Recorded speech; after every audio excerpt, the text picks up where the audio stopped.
ये समाज से लेने की जो आदत है, अब तो सरकार से भीख मांगने की आदत लोगों की पड़ गई है। नेता आते हैं तो कागज एक टुकना दो कागज। ये भिखारियों की फौज इकट्ठा करना, ये समाज को मजबूत करना नहीं है, ये समाज को कमजोर करना है। मध्य प्रदेश भाजपा सरकार के वरिष्ठ मंत्री द्वारा विभिन्न सरकारी कल्याणकारी योजनाओं के लाभार्थियों को भिखारियों की फौज बताने से इन करोड़ गरीब अपेक्षितों के प्रति इनकी हीन, संकीर्ण एवं जातिवादी सोच ज्यादा प्रदर्शित होती है, जो ये गंभीर विषय भी है। क्योंकि सरकार द्वारा पहले अपनी गलत नीतियों में कार्यकलापों आदि से इन नागरिकों को महंगाई, गरीबी, बेरोजगारी, अशिक्षा, पिछड़ापन आदि की गुलाम व लाचार जिंदगी में बांधना और फिर सरकारी योजनाओं के तहत इन्हें कुछ राहत देकर अपमानित करना, ये अति शर्मनाक है। मतलब मामूली सा राहत देकर।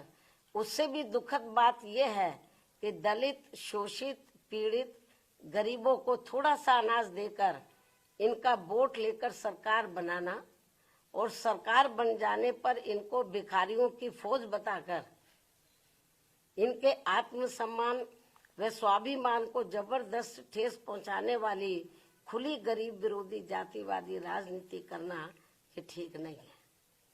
और इसकी जितनी भी निंदा की जाए वह कम है।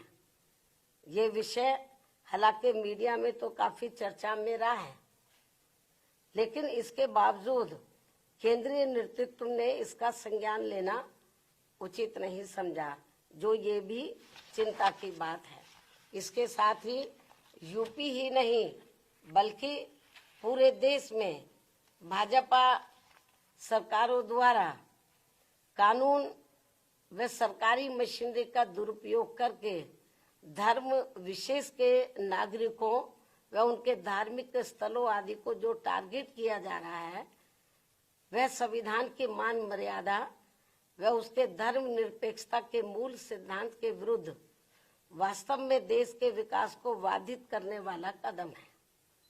और अब मेरा यही कहना है, केंद्र व यूपी सहित सभी राज्य सरकारों को अपनी संकीर्ण, द्वेषपूर्ण, जातिवादी व सांप्रदायिकता आदि के कृत्यों से जरूर बचना चाहिए, क्योंकि इससे देश के करोड़ों गरीबों, मजदूरों, शोषितों, पीड़ितों, दलितों, आदिवासियों, पिछड़ों व अन्य मेहनतकश नागरिकों का हित व कल्याण नहीं हो पा रहा है, और जिससे वास्तव में देश हित भी प्रभावित हो रहा है।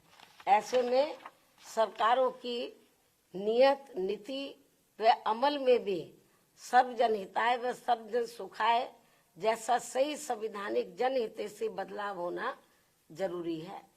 संक्षेप में अब हमारी पार्टी का यही कहना है कि हर वर्ष केंद्र व राज्यों के बजट में देश, प्रदेश व जनहित की जो काफी बड़ी बड़ी बातें कही जाती हैं, और आपको मालूम है इस समय बजट का दौर चल रहा है पूरे देश में।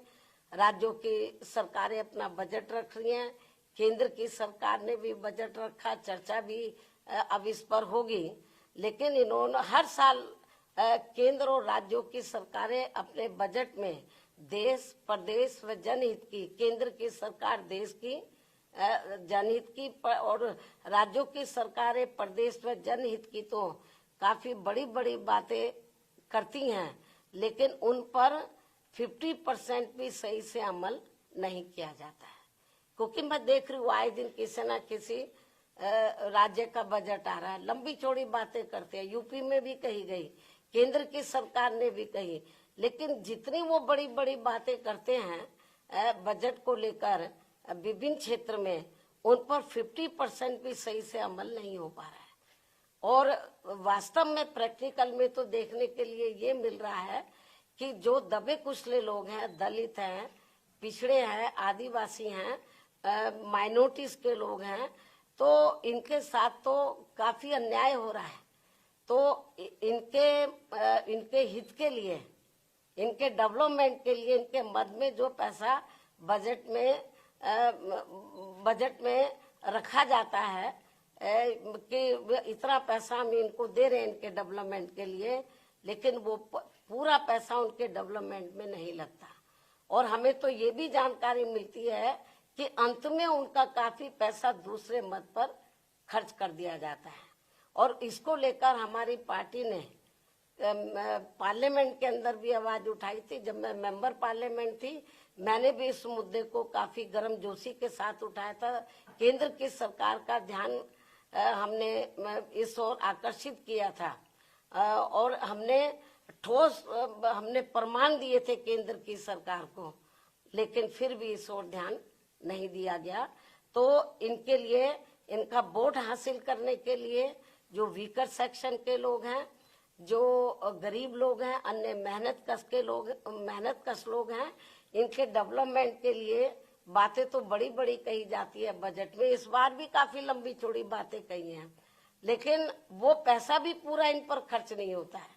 और आखिर में चुपके से, बहुत ही सावधानी पूर्वक, मतलब चुपके से, मालूम भी किसी को ना पड़े, दूसरे मद में पैसा ट्रांसफर कर दिया जाता है। तो ये हाल है बजट का। इसलिए ये जो बजट में खास तौर से हर साल जो बड़ी बड़ी बातें कही जा रही हैं, अब भी कही जा रही हैं, तो मेरे ख्याल उसका फायदा जो जरूरतमंद लोगों को जितना होना चाहिए वो नहीं हो रहा है। तो इसलिए मेरा केंद्र और राज्य सरकारों को यही कहना है कि जो आप बजट पे कहते हैं, उसके ऊपर जो भी आप वायदा करते हैं, जो भी पैसा सैंक्शन करते हैं, उसके ऊपर आप लोगों को अमल भी करना चाहिए। ये मुझे पूरी उम्मीद है कि ये लोग जरूर मेरी इस बात की तरफ ध्यान देंगे। अब मैं अपनी बात यही समाप्त करती हूँ। धन्यवाद। जय भीम व जय भारत।